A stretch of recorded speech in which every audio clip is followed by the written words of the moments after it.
السلام عليكم ورحمة الله وبركاته. أصحابتي إذا أنجع لها إيميل والبو عالمك كجوكتان دي أنا عصب تهي فضلا سبسكرايب النور سي أن أقارنو هالكي أن ربني دي هورن ولا جوكتان آد إيا دي أنكاغ مهد علينا أنت وحان أصلا في ردونا حالدي بريقة دحي إيا هالك وحمرايان إلى هاتن دالكي إيران وحدق دقاق وسميه ملهن لكن ورارك كإيمان إيران يا شيغية إن إيران أي قبطي إن لا بقلال جواسيسا كوا سوغتي باسبورة أجنبي إيران وحي شيكتي إلا كنتن سدح دولدود دادك السعودي إن لا قبطي كوا سو لشقين أي سردونكا إسرائيل اللو مقعب موساد وحاهاتن كو سعودة باريتانو وحينا شيكتي إيران inay sii wadi doonto baaritaanada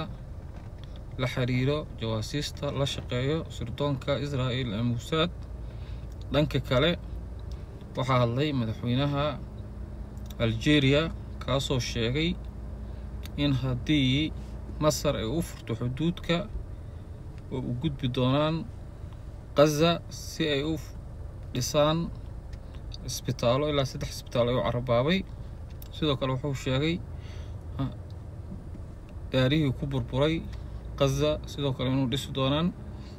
wuxuu sheegay madaxweynaha Algeria asigoo dhaaranayo in ay ka go'an tahay wax u qabashada dadka reer Falastiin. sidoo kale waxaa bariga dhexe ka cusub in Xisbullah maalmihii la soo dhaafay aad u duqeynaysay Israa'iil. dad badan oo shacab ayaa ku dhintay. shacabkaas familiyadoodii waxay sheegeen inay diideen inay la kulmaan Netanyahu kaasoo doonaya inuu uga soo tacsiyeeyo.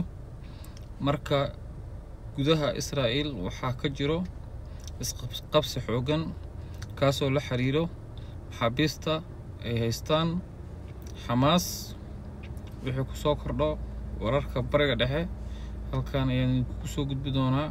السلام عليكم ورحمة الله وبركاته.